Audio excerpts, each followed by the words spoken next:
ఆఫీ అదాలత్లో film star Priyanka Chopra గారి మీదున్న తర్వాత ఆరోపణ, ఈవిడొక పర్ఫెక్ట్ చీటర్. ప్రియాంక, నేను మీకు ఒక పాత విషయాన్ని గుర్తు చేస్తాను. న్యూయార్క్లోని సమ్మర్ స్కూల్ మీకు గుర్తుందా? సమ్మర్ స్కూల్ అక్కడ ఒక ప్రాజెక్ట్ చేసేటప్పుడు మీరు చీటింగ్ చేశారు. ఓ సార్, నేను చీటింగ్లో పెద్ద కిల్లాడిని. సార్, అది నా పని, నా ప్రొఫెషన్. యాక్టింగ్ చేస్తున్నానంటే అది అబద్ధం చెప్పడమే కదా.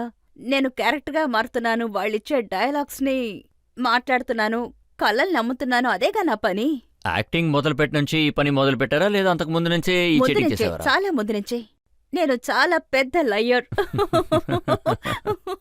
అయితే చిన్నప్పటి నుంచి మీకు ఇదంతా అలవాటైపోయింది, అవునా? యాక్చువల్లీ నేను స్కూల్లో కొంచెం నాటీనే. నాటినే, కానీ మీరు చాలా బాగా చదివేవారు. మీకు సన్షైన్ అనే పేరు కూడా పెట్టారు.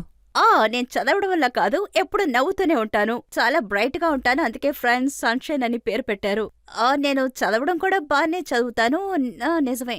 అయితే ఇది కూడా నిజమే కదా, మీరు యాక్టర్స్ అవ్వాలనుకోలేదు? సార్, యాక్టింగ్ నా జీవితంలో మిస్ వరల్డ్ తర్వాత 2 ఏళ్ల తర్వాతే వచ్చింది. అంతకుముందు ఇంజనీర్ అవ్వాలని అనుకున్నాను. ఏరోనాటికల్ ఇంజనీర్ అవ్వాలని ఆశపడ్డాను, సైన్స్ స్టూడెంట్. తర్వాత చూసారంటే 17 ఏటన మిస్ వరల్డ్ అయ్యాను. ఐ థింక్ 15 ఏటన మన జీవితంలో ఏమవుతుందో మనకే తెలియదు కదా. నా జీవితమే మారిపోయింది. నేను మీ పేరెంట్స్ ఇచ్చిన ఒక ఇంటర్వ్యూ చదివాను. అందులో వాళ్ళు ఏమన్నారంటే మీరు ఇల్లు ఊడ్చే పని మనిషి అవ్వాలనుకున్నారట. అది నా 3 ఏళ్లప్పుడు. నాకు ఊడ్చడం అంటే చాలా ఇష్టం. నేను చీపురు తీసుకొని ఇల్లంతా ఊడుస్తూనే ఉంటాను. తర్వాత మా తాతయ్య కర్ర తీసుకొని నన్ను తరుగుతూ వస్తారు. చీపురు తీసేవంటే తనులు తింటావంటారు. నువ్వు చదవాలి, డాక్టర్ అవ్వాలి, ఇంజనీర్ అవ్వాలి అని అంటారు. తర్వాత నేను ఊడడమే లేదు. ఇప్పుడు చూడండి మా ఇల్లు ఎంత మురుగ్గా ఉంటుందో. మీకు చిన్నప్పటి నుంచే మిగతా వాళ్ళని ఇమిటేట్ చేసే అలవాటు ఉందా? అవును, చిన్నప్పుడు ఉండేది. నేను అలా ఆలోచించలేదు నేను యాక్టర్ అవుతానని. ఇప్పుడు చూసారంటే యాక్టింగ్ నాకు ప్రొఫెషన్ గా మారిపోయింది. కానీ నేను యంగ్గా ఉన్నప్పుడు, 10 ఏళ్లగా ఉన్నప్పుడు, ఒక 10-15 ఏళ్ళు ఉన్నప్పుడు నేను బరేలీలో ఉన్నాను. అక్కడున్న ఒక అమ్మాయి యాక్టర్ అవ్వగలదని నేను అసలు అనుకోనే లేదు. నా ప్రొఫెషనల్లే యాక్టింగ్ అవుతుందని నాకు అసలు తెలీదు. సో నేనెప్పుడు ఇమిటేట్ చేస్తూనే ఉంటాను. అవును, దానికి ఒక ఎగ్జాంపుల్ చెప్తాను. మీరు ఒక స్టేజ్ షోలో షారూక్ ఖాన్ గారిని ఇమిటేట్ చేశారు. అవును, ఎప్పుడు చెప్పాను కదా నేను అల్లరి పిల్లల్ని. సారీ. అప్పుడైనా స్టేజ్ కింద కూర్చుని అడిగారట, అసలు ఏం జరుగుతుంది, నాతో తమాషా చేస్తున్నారా అని. కానీ అదంతా థ్యాంక్ గాడ్ ఆయన నవ్వేశారు అంతే. ఆయన సీరియస్గా తీసుకోలేదు, కానీ నేను ఆడుకోలేదు. కానీ చెప్తారు కదా, ఇంగ్లీష్లో ఒక ప్రోవర్బ్ ఉంది, imitation is the best form of flattery. అంతేకాదు, మీరు సల్మాన్ ఖాన్ గారి దబాంగ్ రోల్ కూడా చేసి చూపించారు. ప్రజలకు అది బాగా నచ్చింది, అవునా?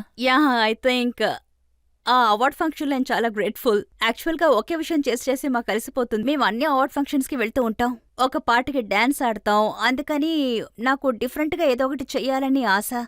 సో ఐఎమ్ గ్లాడ్ నేను వేరే పర్ఫార్మెన్స్ చేశాను. So I'm happy. కానీ సల్మాన్ ఖాన్ గారు దీన్ని తప్పుగా తీసుకోలేదా? I hope not. I don't think so. చెప్పాను కదా, imitation is the best form of flattery. చాలా కాలం నుంచి ఒక ప్రాబ్లం ఉందని విన్నాను. ప్రాబ్లమా? అదేంటో నాకు తెలియదే. ఉంటే కాస్త చెప్పండి. అయితే పాత ప్రాబ్లం క్లియర్ అయిపోయిందిగా? నాకు ప్రాబ్లం ఉన్నట్టే తెలీదు, మీరే ఎప్పుడు చెప్తున్నారు? నేను ఈ విషయాన్ని న్యూస్ పేపర్లో చదివాను. న్యూస్ పేపర్ అంతా నమ్ముతున్నారు సార్, దీనివల్ల నా లైఫే ప్రాబ్లంలో పడుతుంది. అందులో ఇది కూడా రాశారు, కత్రినా మీతో పని చేయడానికి నిరాకరించారు అని. అది మీరు కత్రినాని కదా అడగాలి, దీనికి నేనెలా సమాధానం చెప్పగలను? తర్వాత నన్ను నిందిస్తారు. నేనేం కాదన్నానో మీరు నన్ను అడగండి. సరే, కానీ ఈ విషయం నిజమే కదా, ఆవిడ మీతో ఒక సినిమా చేయని చెప్పడం? ఆవిడ సినిమానే వద్దన్నారు. నా వల్ల వద్దన్నారో కాదో నాకు తెలీదు కదా. మీరేమనుకుంటున్నారు? నాకేమనిపిస్తుందంటే నా వల్ల ఒక ఆర్టిస్టు ఎప్పుడు, ఎందుకంటే కత్రినా చాలా పెద్ద స్టార్ ఆర్టిస్ట్, అందుకని ఆవిడెప్పుడు అలా చేయరు. మీరు దీనికి డిప్లొమాటిక్ గా సమాధానం చెప్తున్నారు. సార్, నిజంగానే అలా అనిపించట్లేదు. ఆవిడ చాలా పెద్ద స్టార్ ఆర్టిస్ట్, ఎందుకు అలా చేస్తున్నారు? I don't think so. సరే, ఆవిడ చేయకపోతే మరి కరీనా గారు ఎందుకు చేశారు? సార్, ఇది కూడా మీరు ఆవిడ్నే కదా అడగాలి. మీరు అన్నీ నన్నే అడుగుతున్నారు. ఇక్కడ ఉన్నది నేనా లేక వాళ్ళ? చెప్పండి. లేదు, నేను మిమ్మల్ని అడుగుతున్నాను. ఎవరెవరి పేర్లైతే కేతో మొదలవుతుందో, కట్రీనా, కరీనా, కంగనా, అందరితో మీకు ప్రాబ్లం ఉంది? కంగనాకి నాతో ప్రాబ్లమా? లేదు. మీరేమంటున్నారు? కంగనాకి నాతో ఏంటి ప్రాబ్లం? దీన్ని బట్టి మిగతా ఇద్దరితో ప్రాబ్లం ఉందని అర్థమవుతుంది, అవునా? లేదు. మీ క్లాప్స్ పూర్తయితే నేను చెప్తాను. దీన్ని బట్టి నాకు అర్థమవుతుంది ఏంటంటే మీరు న్యూస్ పేపర్ని నమ్ముతున్నారు అని. వాళ్ళే ఇదంతా రాశారు గానీ నిజంగా మా మధ్య ఏ ప్రాబ్లమూ లేదు. మేము మీట్ అయ్యేటప్పుడు మాకు ఎటువంటి ప్రాబ్లమూ లేదు. చూడండి, మనం మీడియాతో ఒక కథ మాట్లాడాలనుకుంటే ఇందులో ఇంకొక విషయం కూడా ఉందని చెప్పాలి. కరీనా అక్కడికొచ్చారు, మీరు ఆవిని 3 గంటలు వెయిట్ చేయించారు. తర్వాత ఈ విషయం ఖచ్చితంగా రాసుండరు. మీడియాకి ఇందులో ఇంట్రెస్ట్ లేదు. నేను కరీనా కలిసి 3 గంటల సేపు మాట్లాడుకున్నాం.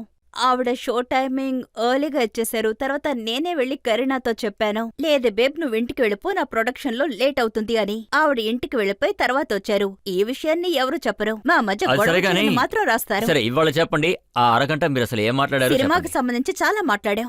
ఆవిడ ఏ సినిమా సెట్ లో పనిచేశారో నేను అక్కడికి వెళ్లాను. ఆవిడ హాలిడేకి ఎక్కడికి వెళ్లారో నేనెక్కడికి వెళ్లాను, ఏ సినిమాలో పనిచేస్తున్నానో ఎక్కువ టైం స్పెండ్ చేశాం. అందులో షాహిద్ గారి పేరు ఎక్కడా రాలేదా? ఒకవేళ వచ్చినా నేనెందుకు మీకు చెప్పాలి?